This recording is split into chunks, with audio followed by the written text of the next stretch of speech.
Ton amour, ta puissance, ta présence dans ma vie. Ton amour, ta puissance, ta présence dans ma vie. Ton amour, ta puissance, ta présence dans ma vie. Ton amour, ta puissance, ta présence dans ma vie. Ton amour, ta puissance, ta présence dans ma vie. Oui, Seigneur, présence dans notre vie, nous restaure, nous fait du bien.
vois le roi sur son trône élevé. Je vois le roi briller de son éclat. Je vois le roi dans sa souveraineté. Je vois le roi régner. Je vois le roi. Je vois le roi. Sur son trône élevé. Je vois le roi briller dans son éclat. Je vois le roi dans sa souveraineté. Je vois le roi régner. Je vois le roi. Je vois le roi. Sur son trône élevé. Je vois le roi briller de son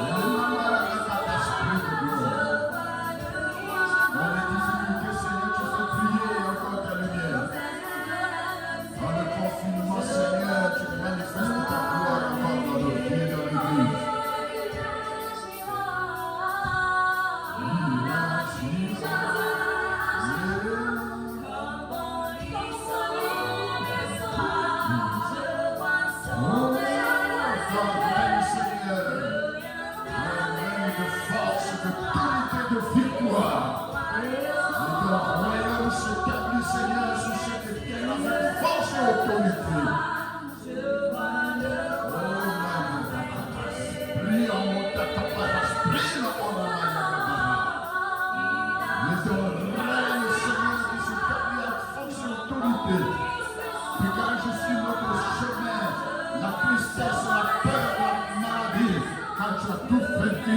À la croix du Calvaire, et tu as déclaré que tout est accompli.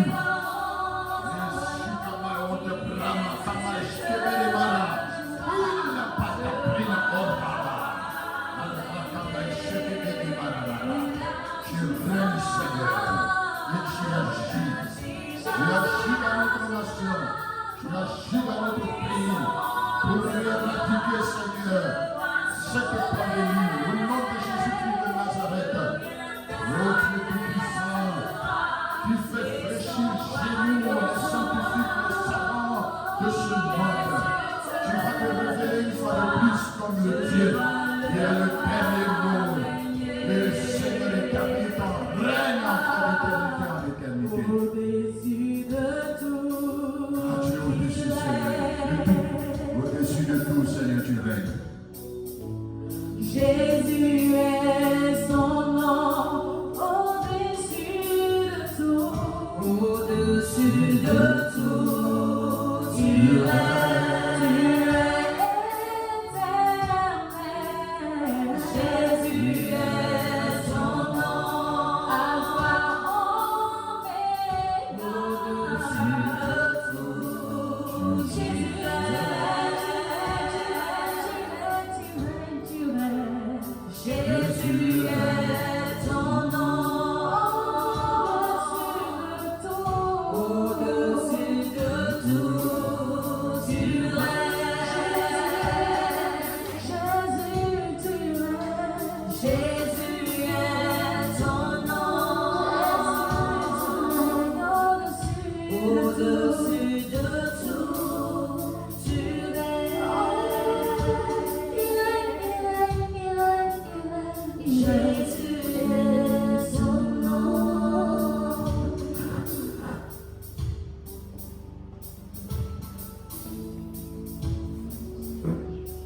Merci, Seigneur.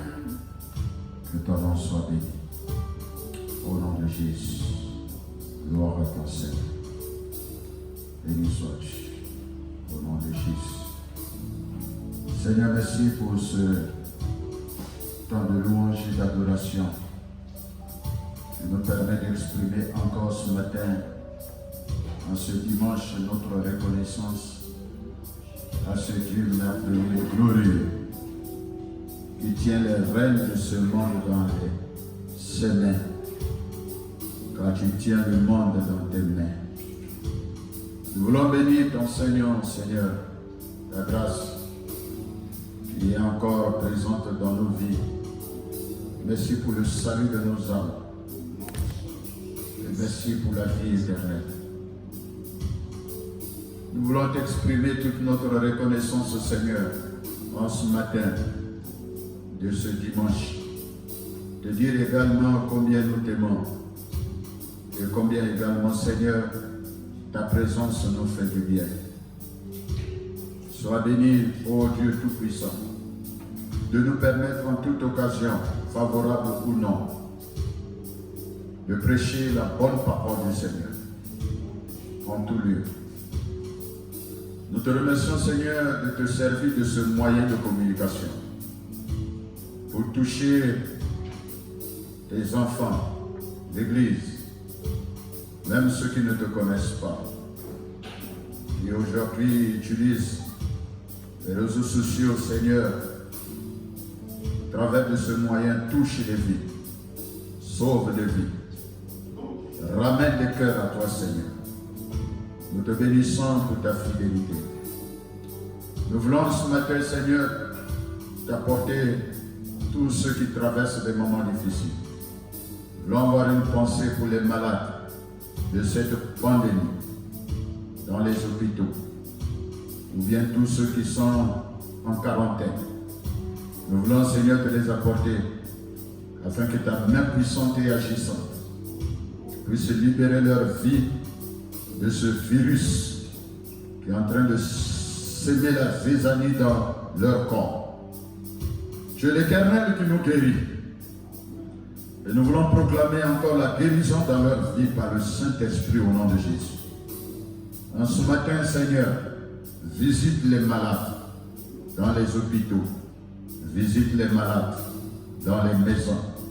Que la main de guérison les touche en ce matin. Merci d'éradiquer, ô Dieu, ce mal de leur corps. Nous voulons bénir ton Saint-Nom parce que nous avons des témoignages comme quoi il y a des guéris parmi les contaminés, bien qu'il y ait aussi des morts. Mais nous voulons prier pour que Dieu Tout-Puissant, tu multiplies davantage les cas de guérison dans notre pays, et afin de confondre la sagesse des sages de ce monde. Nous voulons, ô Dieu Tout-Puissant, en ce matin, te bénir pour ta visitation. Merci également pour l'intelligence que tu donnes aussi, ô Dieu, à tous ces médecins, ce corps médical qui s'active jour et nuit pour apporter secours, pour apporter des soins à tous ces bien-aimés qui ont véritablement besoin des soins en cette période difficile. Nous voulons te dire merci pour nos dirigeants.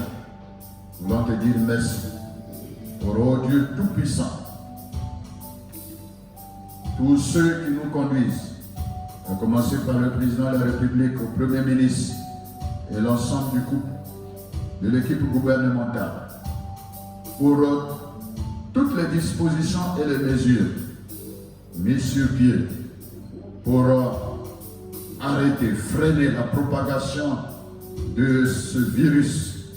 Nous voulons te bénir, de continuer de les inspirer, afin que, Seigneur, ils aient la sagesse qui vient de Dieu, savoir conduire ton peuple.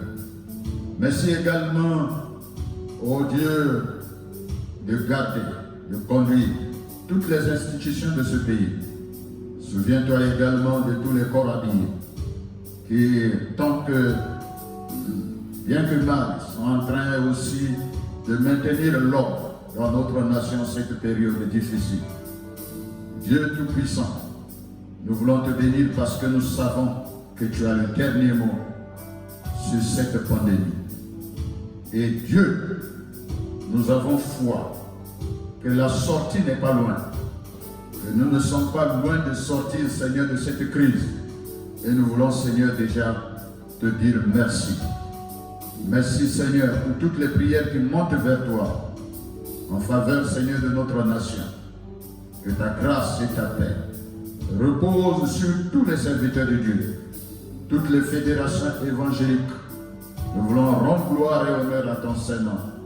Pour, oh Dieu, l'action de l'Esprit de Dieu qui en ces temps difficiles permet à chaque serviteur de Dieu de mettre des stratégies sur pied afin de garder les brebis dans la bergerie et surtout qu'elles soient nourries de la bonne parole du Seigneur.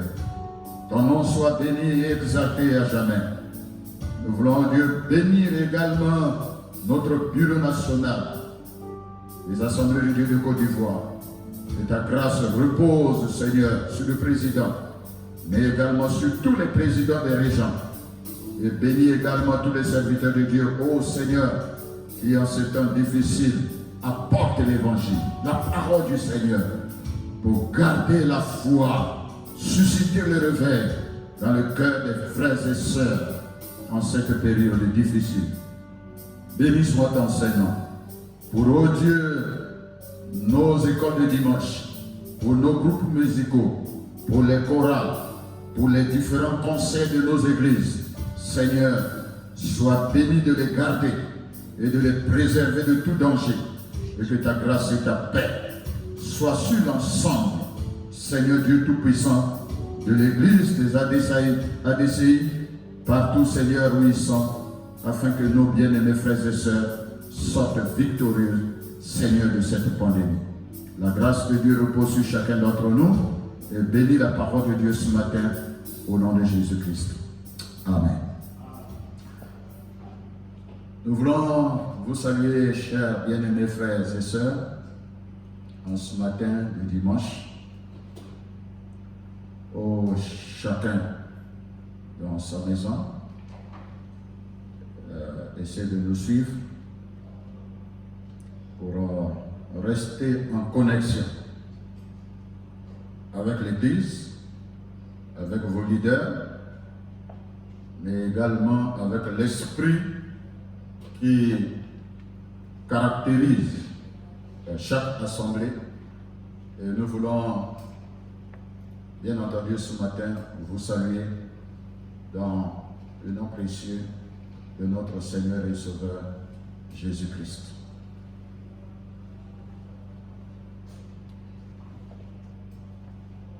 Nous avons développé depuis le dimanche précédent une pensée autour, bien entendu, tirée du texte d'Ésaïe, et nous avons intitulé la pensée comme suite: ce n'est pas la fin de votre rêve. Parce que avec tout ce qui se passe dans le monde entier, tout s'arrête, tout s'est arrêté. Et évidemment, on peut avoir le sentiment comme si le rêve de plusieurs personnes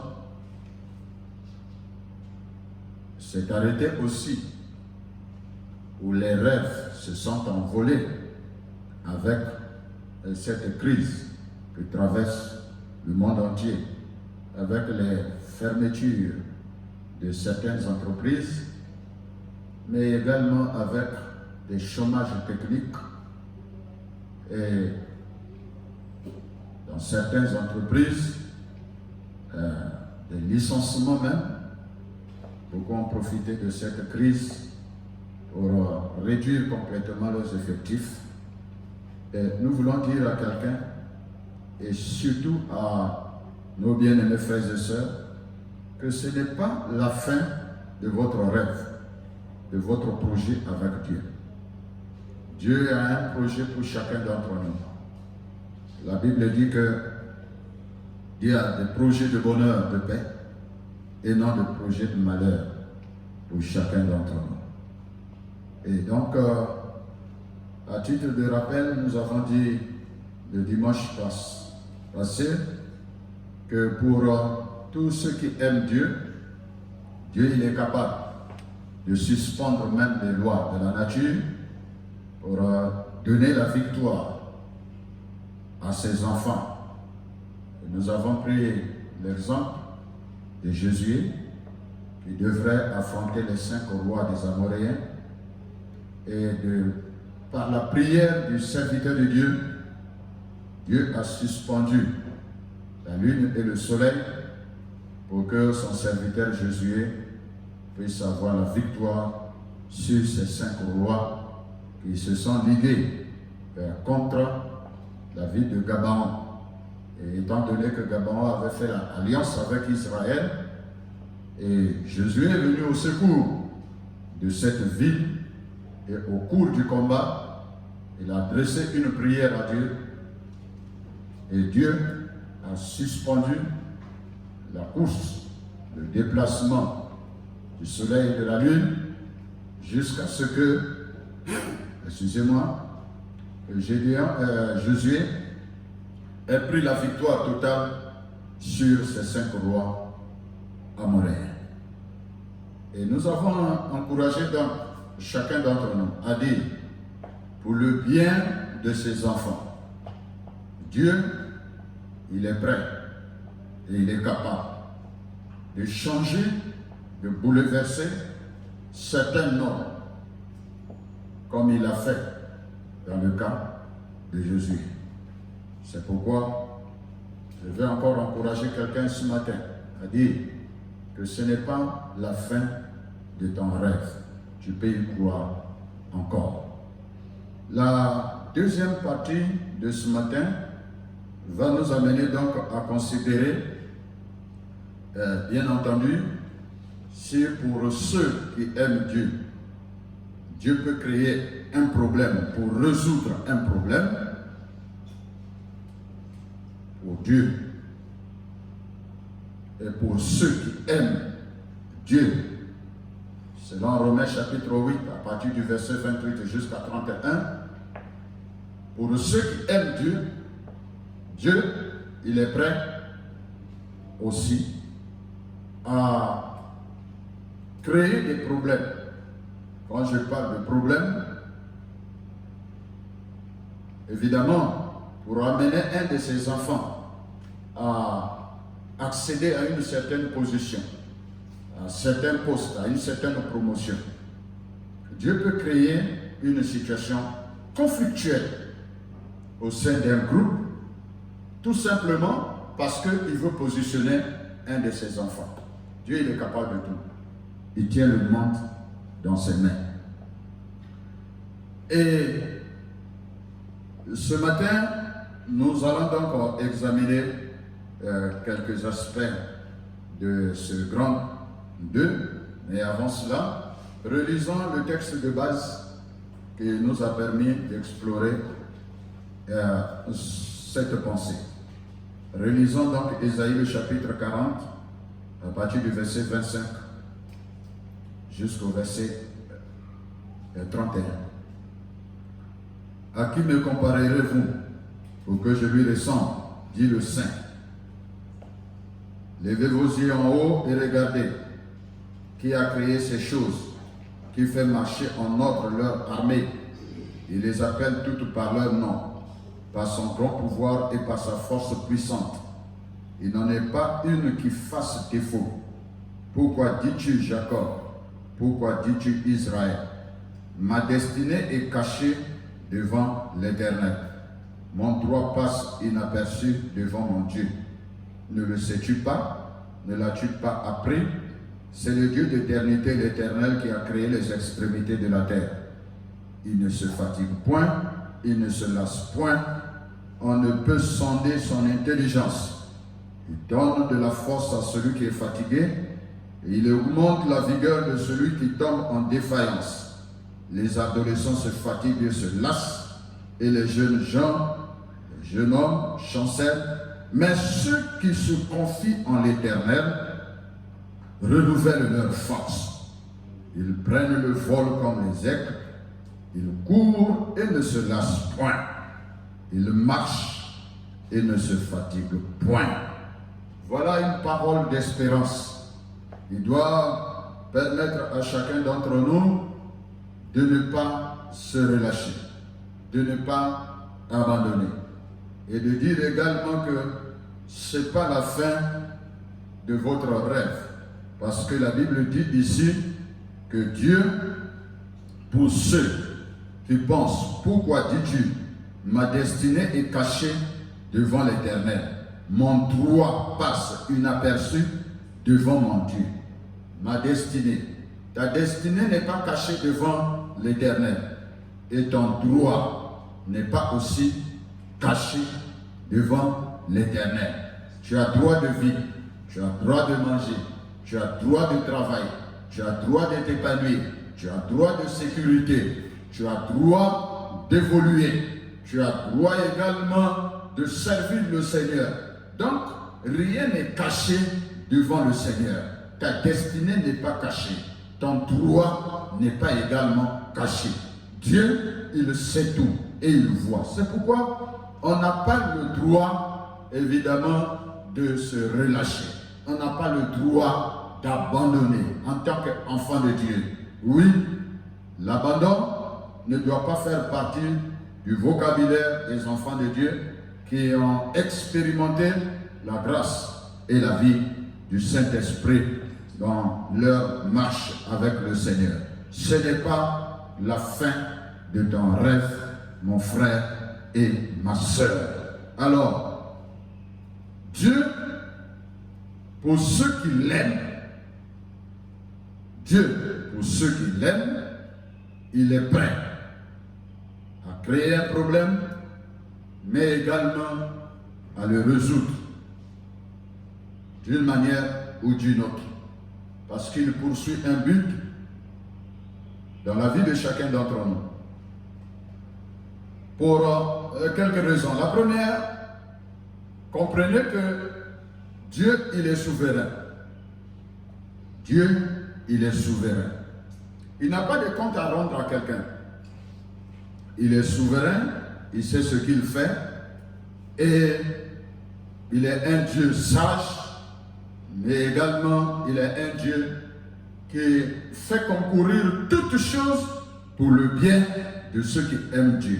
Quand la Bible dit toutes choses, même la mort le fait concourir, bien entendu, au bien de ceux qui aiment Dieu.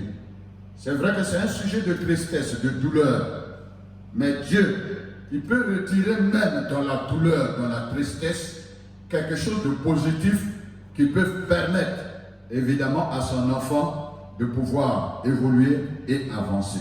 Dieu, il est souverain. Dans Romains le chapitre 11, le verset 34.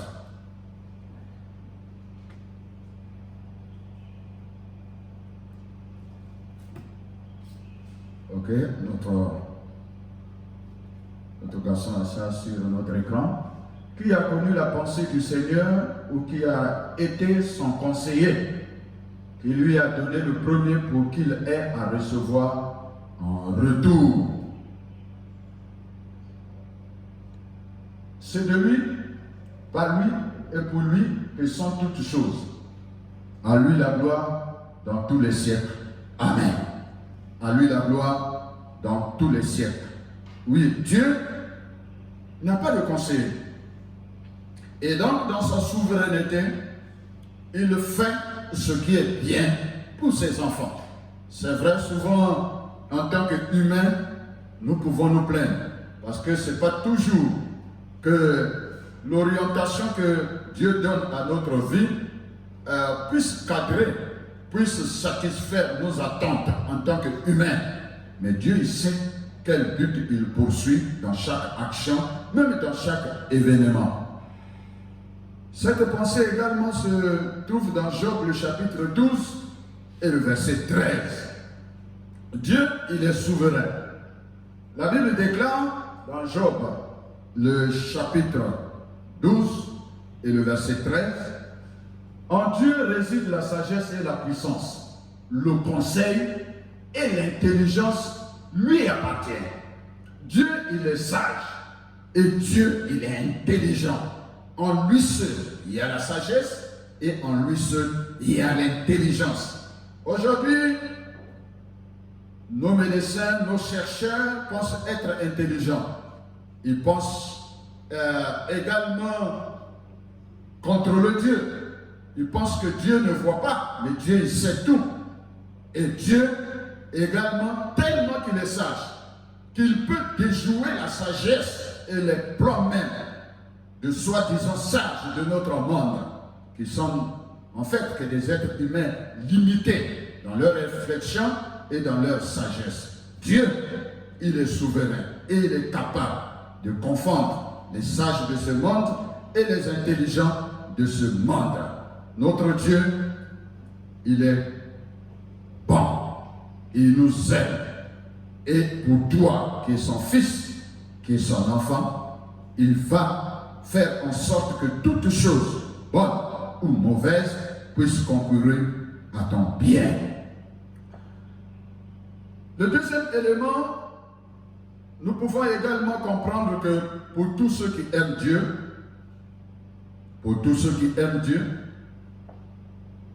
Dieu se rit des actions des hommes.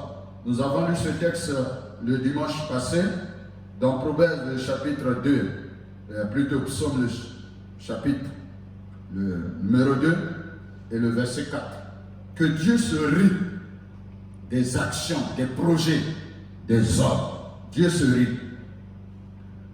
Dans cette crise, nous avons tellement entendu, avec toutes ces vidéos qui circulent sur les réseaux sociaux, nous avons entendu beaucoup de choses. Mais Dieu, il est assis sur son trône et il se rit de tout ce qui se dit par rapport à cette pandémie. Dieu se rit parce que il a le dernier mot. Et lorsqu'il dira le dernier mot, c'est pour confondre l'intelligence des intelligents et la sagesse de ceux qui croient être sages. J'ai suivi en semaine une vidéo d'un Français qui disait qu'évidemment, depuis que les États-Unis, avec le président Trump, ils ont lancé une enquête sur l'origine de cette pandémie, qui veut lancer une enquête en Chine pour aller voir d'où vient ce virus. Et j'ai suivi une vidéo d'un Français qui disait qu'évidemment, aujourd'hui, au vu de ce que le président Trump a dit, la France doit arrêter d'être également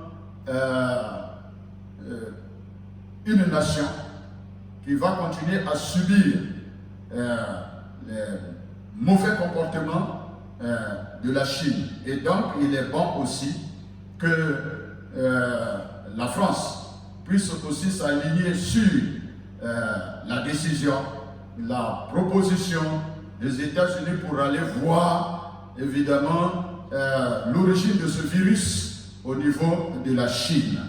Mais Dieu se rit de tout ça. Dieu, quand il regarde le monde et il cherche l'origine, mais Dieu, il sait d'où vient ce virus. Et lorsqu'il se lèvera pour dire un mot, il va arrêter la propagation et le monde va reconnaître sa stabilité et sa paix parce que c'est lui qui contrôle le monde entier. Oui, Dieu se rit des comportements, des calculs, des projets, des hommes de ce monde qui pensent avoir le contrôle de la destinée du monde entier. Non, c'est Dieu qui tient la destinée de notre monde dans les creux de ses mains. Oui, dans les creux de ses mains. C'est pourquoi il a pu dire à Jérémie, je suis le potier et vous êtes l'argile. Et s'il est le potier, ça veut dire que Dieu, il a le contrôle sur toutes choses. Et l'être humain qui pense être lui-même son créateur, il se trompe parce que le potier, le vrai potier, c'est Dieu. Et l'homme n'est que l'argile. Donc, ce qui revient à dire, si demain Dieu peut décider sur un être humain de faire de lui ce qu'il veut, il est donc entre les mains de Dieu comme de l'argile.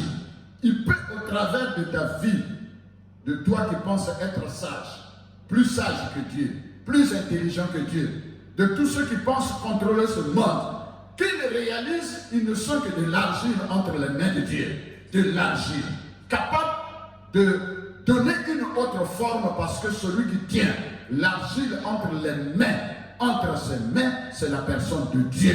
Et Dieu dit, tu n'es que de l'argile et Dieu, il est le potier. C'est pourquoi on n'a pas à se frapper la poitrine pour dire, tu sais qui je suis capable de ceci, je suis capable de cela. Non, notre vie ne tient qu'à un petit fil. Et celui qui a le dernier mot, c'est notre Dieu. C'est pourquoi je vais encourager quelqu'un à dire, une fois de plus, que ce n'est pas encore la fin de ton rêve. Là où tu penses que tout est arrêté, Dieu peut donner une autre forme à ta vie parce que tu n'es que de l'argile. Là où tu vois que la forme de ton pot ne te plaît pas, Dieu est capable de donner une autre forme qui sera également agréable et appréciée par ceux qui regardent le potier, qui regardent plutôt le pot et l'apprécier à sa juste mesure. C'est pourquoi je veux encore te dire ce matin, ce n'est pas la fin de ton rêve. Tu peux y croire encore. Dans le livre des Proverbes, chapitre 10, le verset 23, la Bible dit ceci, ce n'est pas à l'homme de conduire ses pas quand il marche. Ce n'est pas à l'homme.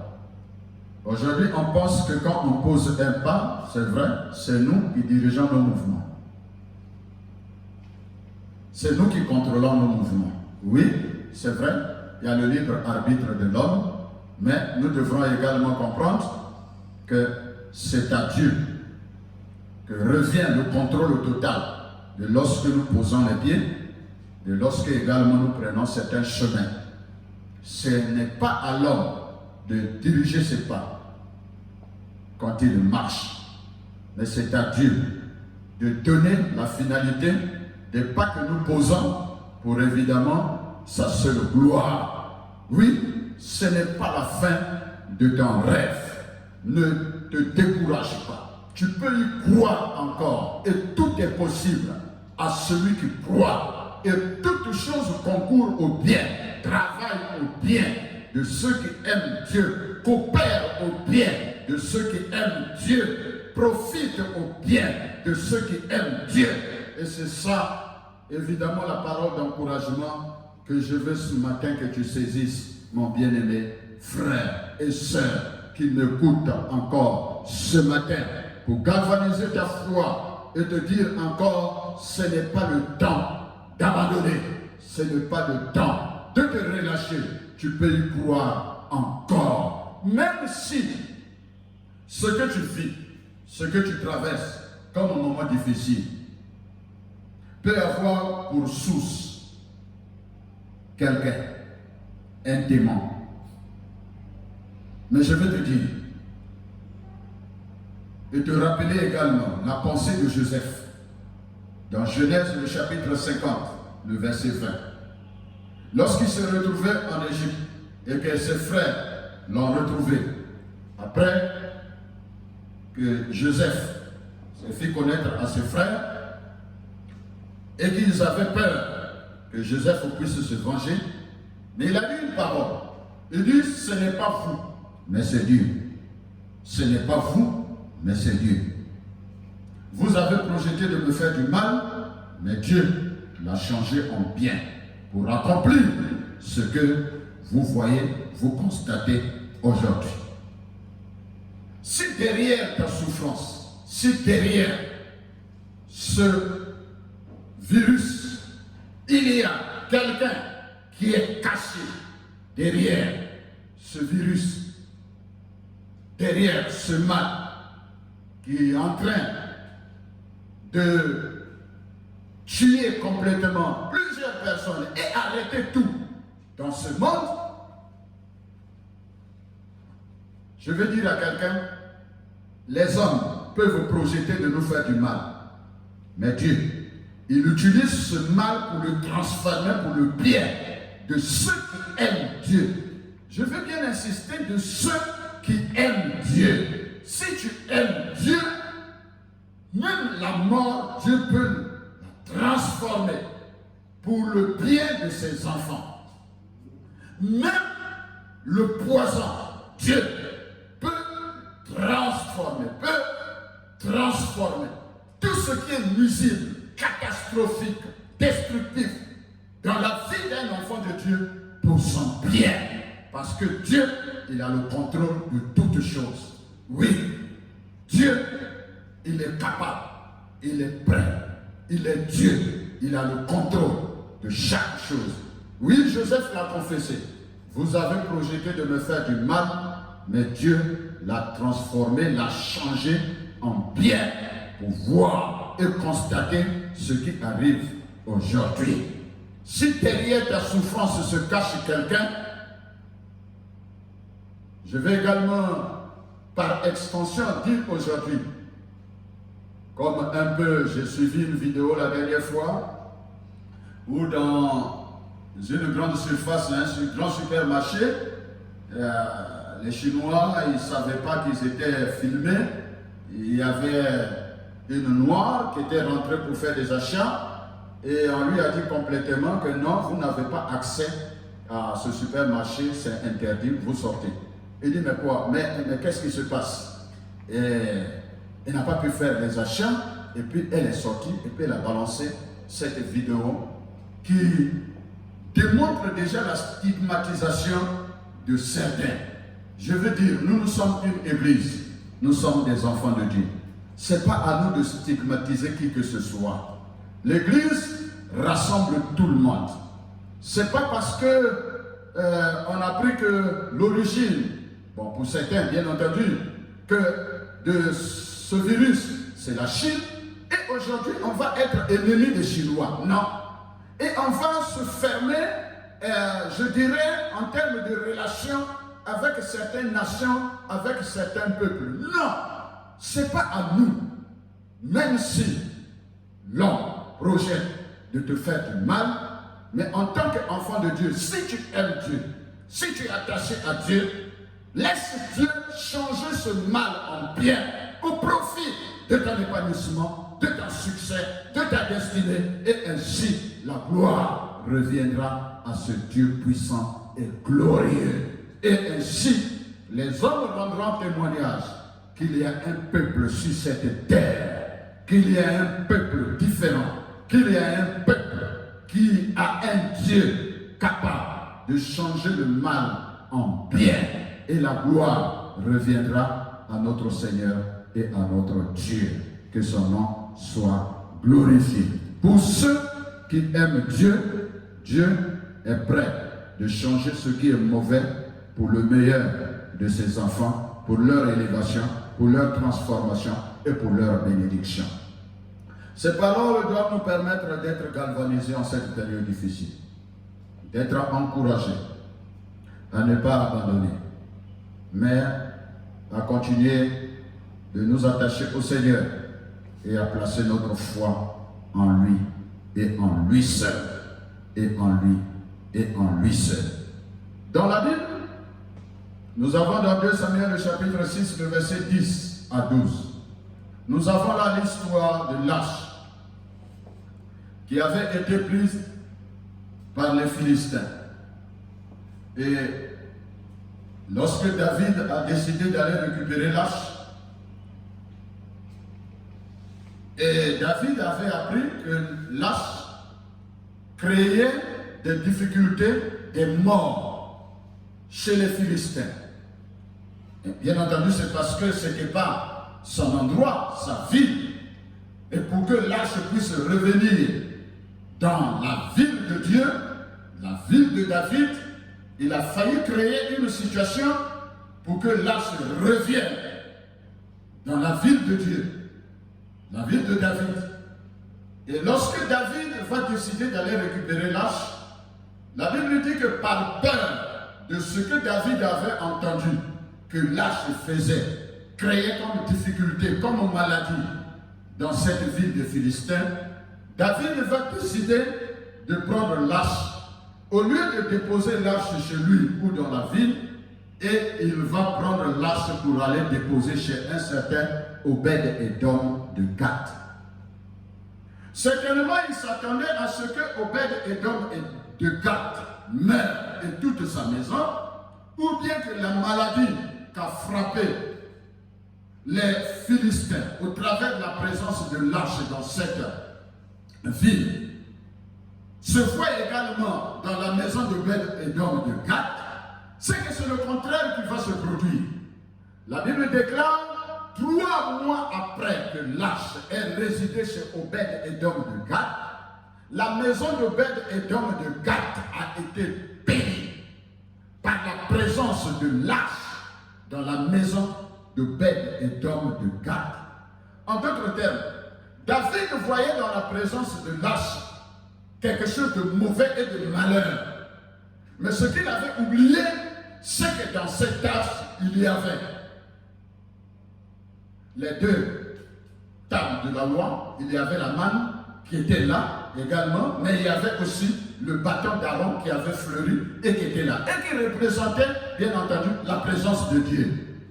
Donc, en déposant cette arche dans la maison d'Obed-Édom de Gath, David oubliait qu'il déposait une grande richesse, une grande bénédiction dans la vie et dans la maison de cet homme. Vous savez, bien mes frères, parfois des hommes ils font des calculs et qui les trompent. C'est pourquoi moi je crois que cette situation que nous sommes en train de vivre, Dieu il est capable de la transformer pour le bien, je dirais même de l'Afrique aujourd'hui, pour réveiller notre intelligence et notre façon de voir sur plusieurs éléments qui caractérisent notre développement et notre évolution. Oui, Jérémie a pu dire dans le chapitre 32, le verset 27, y a-t-il quelque chose d'étonnant, d'impossible de la part de l'Éternel? Non, il n'y a rien d'étonnant et il n'y a rien d'impossible. Dieu il sait tout. Et Dieu, il est capable de tout. Il n'y a rien d'étonnant de la part du Seigneur. Oui, il n'y a rien d'étonnant. David a déposé l'arche là-bas et l'arche a créé de la richesse et de la bénédiction dans la vie de cet homme. Je veux encourager quelqu'un encore ce matin que ce n'est pas la fin de ton rêve. Ta destinée est entre les mains du Seigneur. Dans cette situation difficile, il faut faire comme l'aigle. Il faut faire comme l'aigle. Nous avons dit que ceux qui se confient en l'Éternel, ils sont comme les aigles. Ils renouvellent leur force. Ils marchent. Ils ne se fatiguent, ils ne se lassent. Mais il y a un autre élément qu'on peut retirer également de la vie de l'aigle, c'est que souvent l'aigle, il profite des tourbillons, des grandes tempêtes. Il rentre dans ce tourbillon, dans cette grande tempête, pour se propulser dans les hauteurs. Parce que l'aigle est fait pour vivre dans les hauteurs. Et à partir des hauteurs, il peut déjà même percevoir une proie à des milliers de kilomètres. Mais ce que également on apprend avec ce gros oiseau, c'est que l'aigle, même lorsqu'il n'y a pas de tourbillon, même lorsqu'il n'y a pas de tempête, l'aigle lui-même, il peut créer un tourbillon, lui-même de façon volontaire, juste par exercice.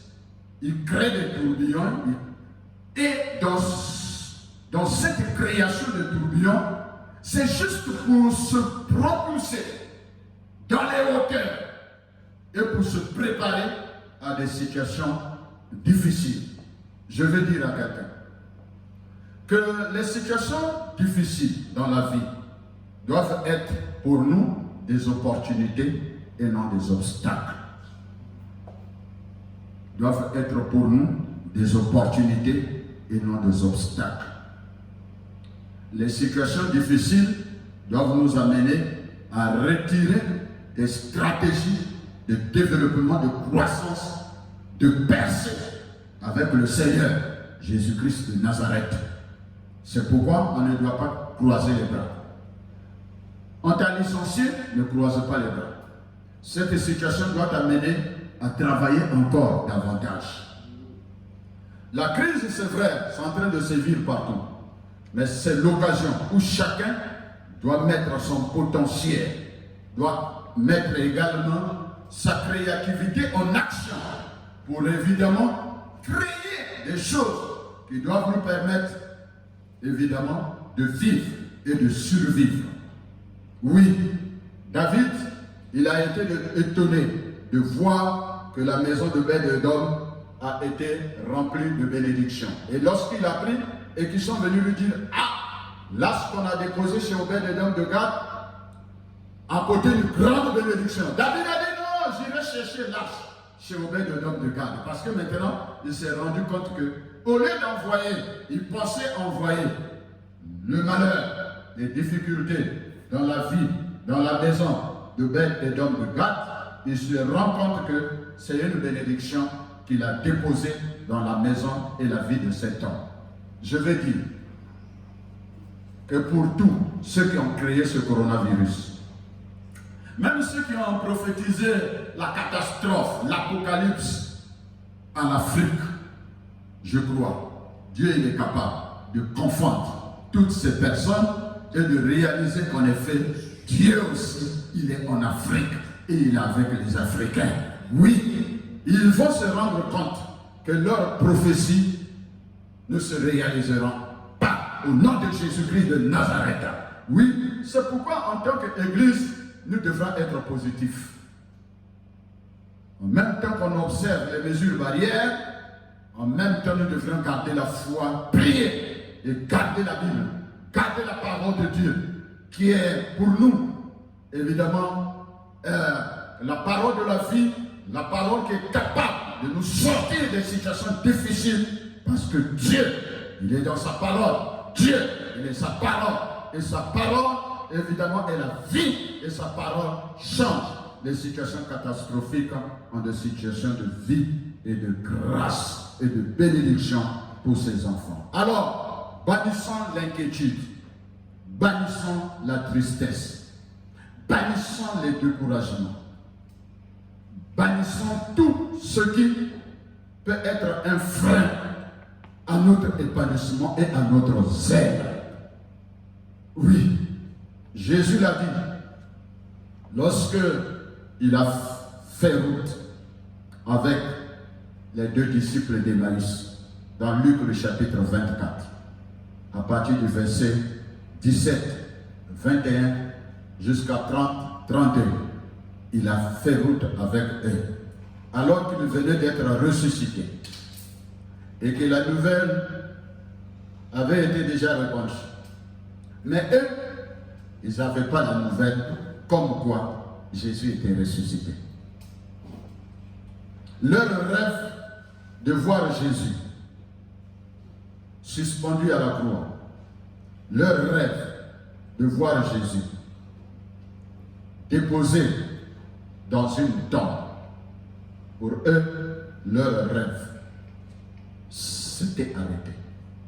Il n'y avait plus d'espérance. La Bible dit, alors qu'ils repartaient dans leurs occupations d'avant, Jésus fit route avec eux. Et ils s'entretenaient entre eux avec beaucoup de tristesse dans le cœur, mais également beaucoup de tristesse dans leurs propos. Ils ont oublié, ils ont pensé plutôt que c'était un étranger qui marchait avec eux, alors que c'était Jésus qui faisait route avec eux. Ce n'est pas encore la fin de ton rêve. Pour eux, la mort de Jésus a mis fin à leur rêve de voir un Jésus conquérant, un Jésus qui rétablissait tout. Et voici qu'ils l'ont arrêté, qu'ils l'ont crucifié, et là encore, on pouvait espérer qu'il pouvait descendre de là.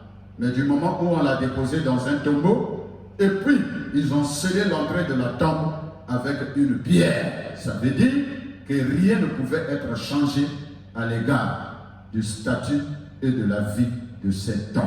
Alors c'était fini. C'en était fini pour eux. c'est fini. L'histoire s'arrête là. C'est Jésus-là qui a ressuscité Lazare, qui a guéri les malades, oh, qui a prêché la bonne parole. Voici sa fin. La porte de la tombe du caveau a été scellée. Rien ne peut plus être changé à son égard. Je veux te dire, ce n'est pas encore la fin de ton rêve. Tu peux y croire encore en ce Dieu capable. Même si les hommes ont scellé ta situation, ont scellé ton cas, ont scellé tout sur l'aspect financier, spirituel, ce n'est pas encore la fin de ton rêve. Tu peux y croire encore. La Bible déclare, 3 jours après, Jésus est sorti victorieux du tombeau et il a fait route avec les 2 disciples d'Emmaüs. La Bible dit, alors qu'ils s'entretenaient, Jésus s'approchait d'eux. Je prie que Jésus s'approche de toi ce matin, dans ta tristesse, dans ta misère, dans tes questions et dans ton abattement. Jésus a posé la question de savoir, de quoi vous entretenez-vous jusqu'à telle mesure que vous êtes tellement triste. De quoi vous entretenez? Oh, es-tu le seul à Jérusalem qui ne sait pas ce qui s'est passé? Mais qu'est-ce qui s'est passé? Mais ce Jésus qui a prêché la parole de Dieu, nous espérions que c'est lui qui viendrait pour nous sauver. Mais avec tout ce qui est arrivé, mais ça fait 3 jours qu'il est dans le tombeau et il n'est même pas ressuscité. Jésus a pris la parole et dit, oh, homme sans intelligence. Mais c'est pas ce qu'on vous a prêché tout ce temps-là. C'est pas ce que les prophètes vous ont prêché tout ce temps-là. Et continuant avec eux, ils sont arrivés au village alors que Jésus voulait continuer la route. Il dit non, reste avec nous. La Bible dit que pendant qu'ils étaient à table en train de manger, Jésus a pris le pain et après avoir rendu grâce, il leur a donné le pain et leurs yeux s'ouvrirent. Et alors Jésus disparut de devant eux. Et ils reconnurent maintenant que, ah, c'est pourquoi lorsqu'il nous parlait en chemin, notre cœur brûlait. Frère, en ce temps de confinement, en ce temps de crise, que la parole de Dieu puisse avoir une assise dans ton cœur, pour que là où la tristesse veut te gagner, la parole de Dieu brûle ton cœur pour te permettre évidemment de tenir le bout et de continuer le chemin. N'abandonne pas. Ce n'est pas la fin de ton rêve.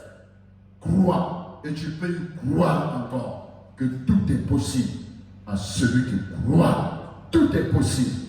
Oui, il marchait tout triste. Il marchait tête baissée. Et Jésus s'approcha. Ma prière de toi qui m'entends ce matin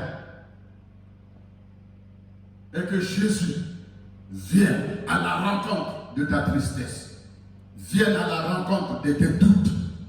Vienne à la rencontre, je dirais même, de ton cœur qui est devenu froid. Toi qui n'espères plus, nous espérions que c'est lui. Ce n'est pas encore la fin de ton rêve. Jésus est ressuscité. Il n'est plus dans le tombeau. Toi qui penses encore qu'il est dans le tombeau. Non, il est ressuscité. S'il est ressuscité, c'est qu'il est ressuscité avec ta vie, avec ton espérance, avec ta foi, et avec ta victoire, mais également avec ta promotion. Tu peux y croire encore. Tu peux y croire encore. Qu'il est vivant. La Bible déclare qu'il est assis à la droite du Père et qu'il intercède pour chacun d'entre nous. Oui, pour terminer, je veux te dire encore que tu peux y croire encore, que ce n'est pas la fin de ton rêve. Bannis la tristesse de ton cœur. Pour tous ceux qui aiment Dieu, Dieu il est capable de changer toutes choses, bonnes ou mauvaises, pour le bien de ceux qui aiment Dieu. C'est pourquoi nous avons un chant que nous chantons, que Dieu il est capable. Il est capable de faire tout ce que l'homme pense être impossible dans sa vie. Oui. Dans 1 Samuel, le chapitre 3, le verset 11, Dieu pouvait dire que je veux faire une chose qui étonnera plusieurs en Israël. Dieu est capable de faire une chose qui va étonner chacun d'entre nous, chaque pays et chaque nation. Et Ésaïe, le chapitre 43, le verset 19 également, il le dit, renchérit cela, voici je fais une nouvelle. Dieu veut frayer un chemin dans le désert et des fleuves sur une terre aride. Ton cœur est devenu comme une terre aride et tu n'y crois plus. Mais Dieu est capable de frayer un chemin pour arroser ton chemin aride et afin que là où rien ne peut plus pousser, Dieu va faire pousser de l'espérance et de l'espoir dans ton cœur. Tu peux y croire encore. Ce n'est pas la fin de ton rêve. Oui, tu peux y croire encore. Ce matin, je voudrais te laisser ces quelques pensées afin que tu sois encouragé et que tu réalises qu'avec Dieu, ce n'est pas encore la fin de tout.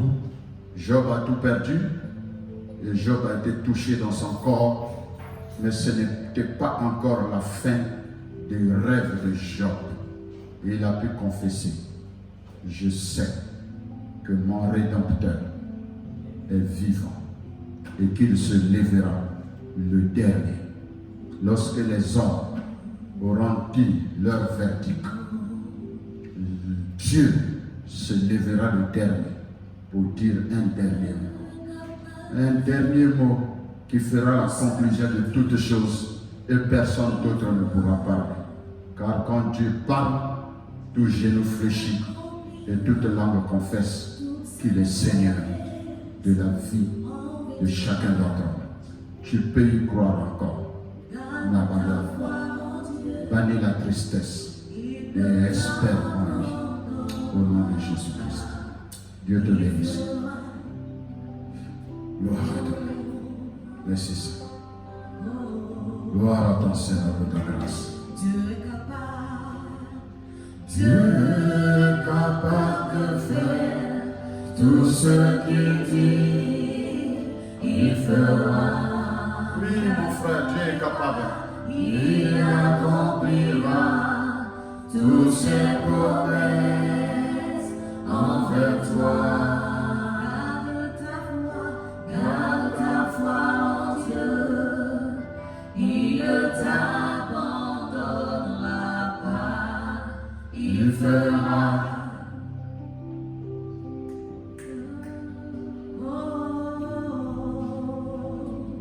Il fera. Il fera.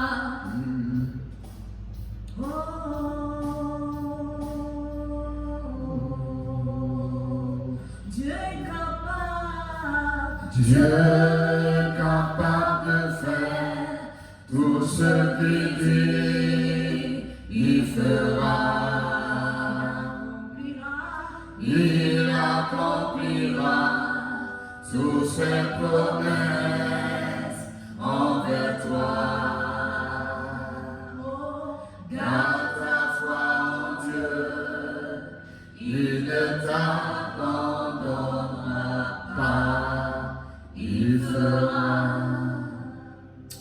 Merci Seigneur. Seigneur, nous voulons te bénir pour ta parole. Et je vais te recommander ce matin ton peuple. Je te recommander, Seigneur, nos vies. Merci de savoir que tu es capable de faire tout ce que, Seigneur, tu dis que tu peux faire dans la vie de chacun d'entre nous. Nous voulons te bénir, Seigneur, de savoir que, ô Dieu Tout-Puissant, tu fais concourir toutes choses bonnes, Seigneur, pour le bien de tes enfants. Merci d'amener chaque frère et chaque soeur ce matin à réaliser que ce n'est pas la fin. Ce n'est pas la fin de son rêve, de sa destinée avec Dieu. Il peut y croire encore. Nous pouvons y croire encore. Béni soit ton Seigneur ce matin de fortifier notre foi, de fortifier, Seigneur, la foi de ton peuple de l'Église en cette période de crise. Nous levons le regard vers toi, d'où nous vient le secours. Que la gloire et l'honneur te reviennent. Sois béni pour ta grâce. Sois béni de savoir que tu fais toutes choses bonnes en ton temps. Oh Dieu, nous te bénissons pour ta grâce. Soutiens, fortifie celui qui est prêt à t'abandonner. Oh Dieu, je prie que tu viennes à son secours. Celui qui est découragé, désespéré, Seigneur, viens à son secours. Oh Dieu, visite-le d'une façon particulière, afin qu'il continue d'espérer en ton nom. Gloire à ton Seigneur. Merci Seigneur.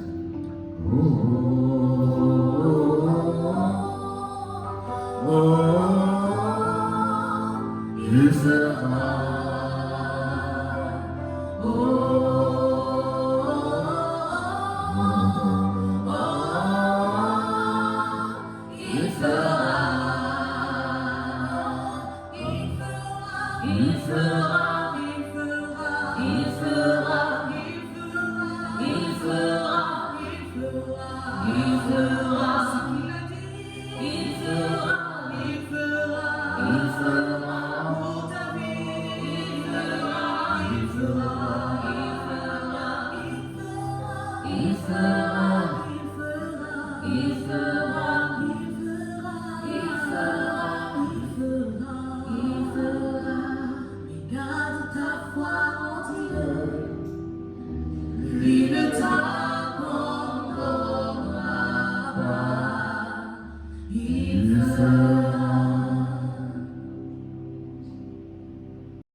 Rien ne te remplace, rien ne te remplace.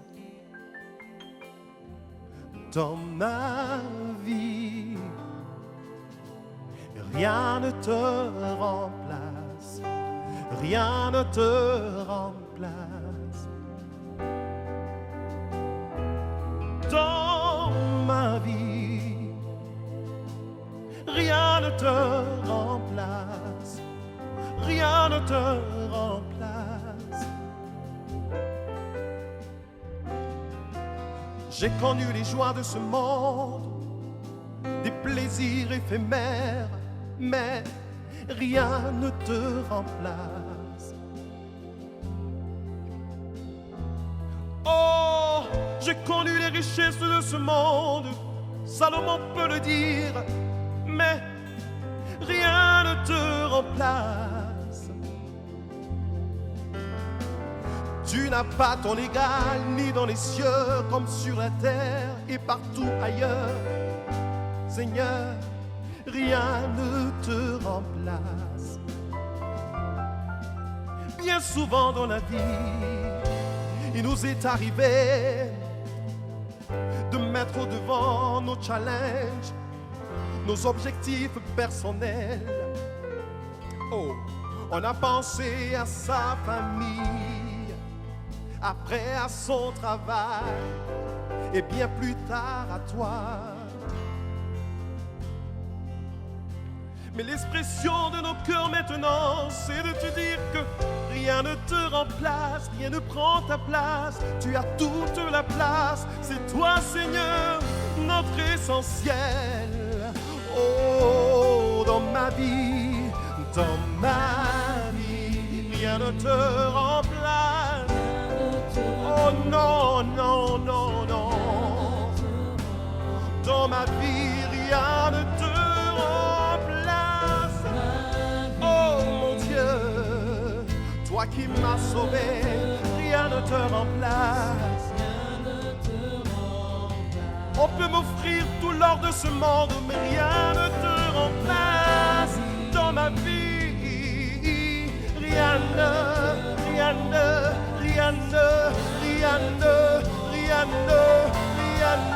te remplace dans ma vie. Oh, rien ne te remplace. Tu passes avant tout, Seigneur.